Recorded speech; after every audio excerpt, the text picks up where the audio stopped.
ಒಂದು ಮಾದರಿ ಕೊಟ್ಟನ್ನು ಮಾಡಿರಿ. ಈಗ ರೇಡಿಯೋದ ಬೆಲೆ ಕಂಡು ಹಿಡಿಯಿರಿ. ಪ್ರಕಾಶನು ತನ್ನ ಗೆಳೆಯನಿಂದ ರೂಪಾಯಿ 4,000 ಶೇಕಡಾ 8 ಬಡ್ಡಿ ದರದಂತೆ ಸಾಲವಾಗಿ ಪಡೆದನು. 5 ವರ್ಷದ ನಂತರ ಅವನು ಕೊಡಬೇಕಾದ ಒಟ್ಟು ಹಣದಲ್ಲಿ ರೂಪಾಯಿ 5,000 ಕೊಟ್ಟು ಉಳಿದ ಹಣದ ಬದಲಾಗಿ ಒಂದು ರೇಡಿಯೋ ಕೊಟ್ಟನು. ಹಾಗಾದರೆ ರೇಡಿಯೋದ ಬೆಲೆ ಎಷ್ಟು ಮಾಡೋದಾಯ್ತಂದ್ರೆ ನೋಡಿ, ವಿಡಿಯೋ ಆನ್ ಮಾಡ್ರಿ. ಮಾಡೋದಾಯ್ತಂದ್ರೆ ಬೋರ್ಡ್ ಕಡೆ ನೋಡ್ರಿ, ಲಕ್ಷ ಕೊಟ್ಟ. ಇದು ನಿಮಗೆ ನಾ ತಿಳಿಸಿ ಹೇಳೋದಂದ್ರೆ ಏನು, ಈ ಗಣಿತಗಳನ್ನು ಹೇಳುವಾಗ ಲಕ್ಷ ಕೊಟ್ಟು ನೋಡಬೇಕು. ಇದು ಮಾದರಿ ನೋಡ್ರಿ. ಈಗ ನಾವೇನು ತಗೋಬೇಕು, ಮೊದಲ ಅವನು ಹಿಂತಿರುಗಿಸಬೇಕಾದ ಹಣ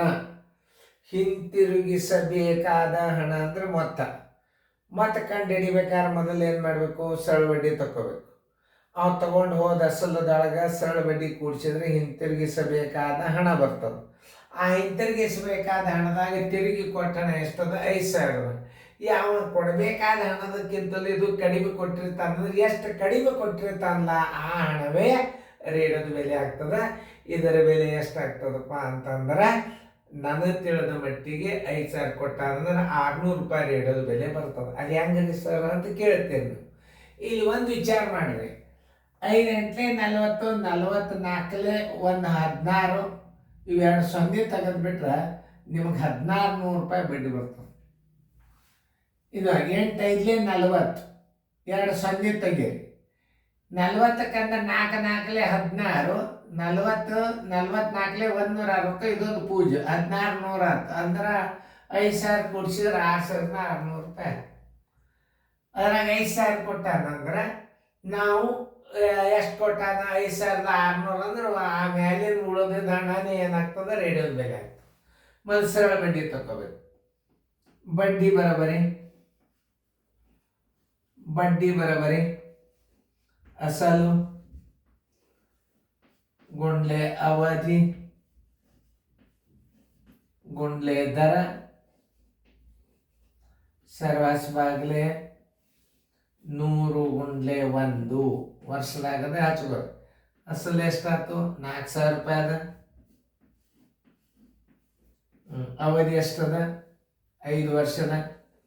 ದರ ಎಷ್ಟದ? 8 ಅದ. ಸರ್ವಾಸ್ ಬಾಗ್ಲೆ 100 ಗುಂಡ್ಲೆ 1.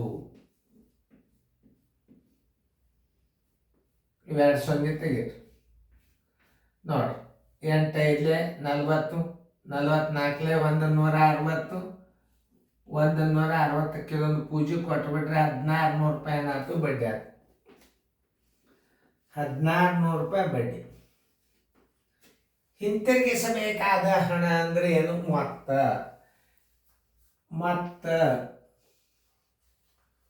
ಮೊತ್ತ ಬರೋಬ್ಬರಿ ಅಸಲು ಪ್ಲಸ್ ಬಡ್ಡಿ.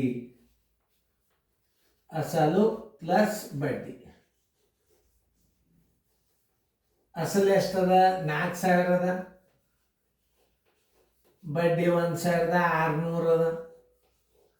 ಅಂದ್ರೆ 5,600 ರೂಪಾಯಿ ಅವ ಕೊಡಬೇಕಾಗಿದ್ದ ಹಣ. ಹಿಂತಿರುಗಿಸಬೇಕಾದ ಹಣ ಎಷ್ಟು? 5,600 ರೂಪಾಯಿ. ಮರಳಿ ಕೊಟ್ಟಣ. ರೇಡಿಯೋದ ಬೆಲೆ ಬರೋಬ್ಬರಿ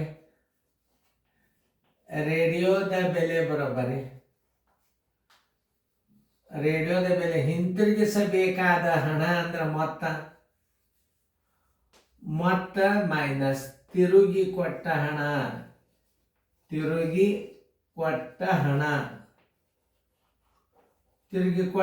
ಎಷ್ಟದ ಅದನ್ನು ನೋಡ್ರಿ. ಎಷ್ಟು?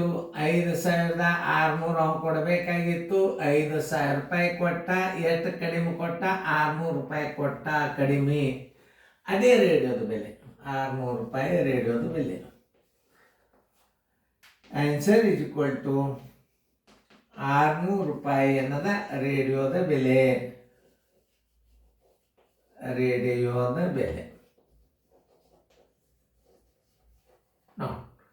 ಇಷ್ಟು ತಿಳ್ಕೊಂಡ್ರೆ ಅಂದ್ರೆ ಎಲ್ಲ ಲೆಕ್ಕಗಳು. ಮುಂದಿನ ಏನದ? ಥಿಂಕಿಂಗ್ ಪವರ್ ಮ್ಯಾಥ್ಸ್ ಇರ್ತಾವೆ ಒಳಗೊಂದ್ಮೇಲೆ. ಇವನಲ್ಲಿ ವಿಚಾರ ಶಕ್ತಿ ಅದನ್ನು ಇಲ್ಲೋ ಅನ್ನುವಂಥ ಚೆಕ್ ಮಾಡೋಂಥ ಗಣಿತಗಳು. ಹಿಂದೊಂದು ವಿಡಿಯೋ ಬಂದಿತ್ತು ನೋಡು.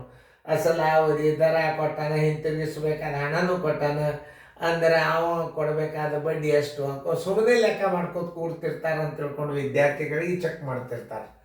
ಅಂದರೆ ನಾವು ಅಲ್ಲಿ ವಿಚಾರ ಶಕ್ತಿ ನಿಮಗೆ ಅದನ್ನು ಇಲ್ಲೊಂದು ನೋಡ್ಕೊತಿರ್ತಾರೆ. ಅದಕ್ಕೆ ನೀವು ಅಸಲು ಗುಂಡ್ಲೆ ಅವಧಿ ಗುಂಡ್ಲೆ ಬಡ್ಡಿ ದರ ಎಲ್ಲ ತೆಗೆದು ಮೊತ್ತ ತೆಗೆದು ಕ್ವಾಟನ ತೆಗೆದ್ರಿ ಅಂತಂದ್ರೆ ಇಟ್ ಈಸ್ ರಾಂಗ್. ಯಾಕಂದ್ರೆ ನಿಮ್ಮ ಥಿಂಕಿಂಗ್ ಪವರ್ ಎಲ್ಲ ಇವ್ ರೀತಿ ಪ್ರಕಾರ ಹೆಂಗೆ ಹೇಳ್ಯಾರ ಹಾಗೆ ಹೋಗವ ಅಂತ ತಿಳ್ಕೊತಾರೆ. ಅದಕ್ಕೆ ಹೇಳೋದು ಅಸಲು ಮೊತ್ತದೊಳಗೆ ಅಸಲು ಕಳೆದು ಬಿಟ್ರೆ ಬಡ್ಡಿ ಬಂದು ಬಿಡ್ತದ. ನೋಡ್ರಿ ಈಗ ರೇಡಿಯೋದ ಮೇಲೆ ಗುರ್ತಾಗ್ತಿಲ್ಲ ನಿಮಗೆ. ಈಗ ಮುಂದಿನ ಮಾದರಿಗಳನ್ನು ನೀವು ಮಾಡಿ.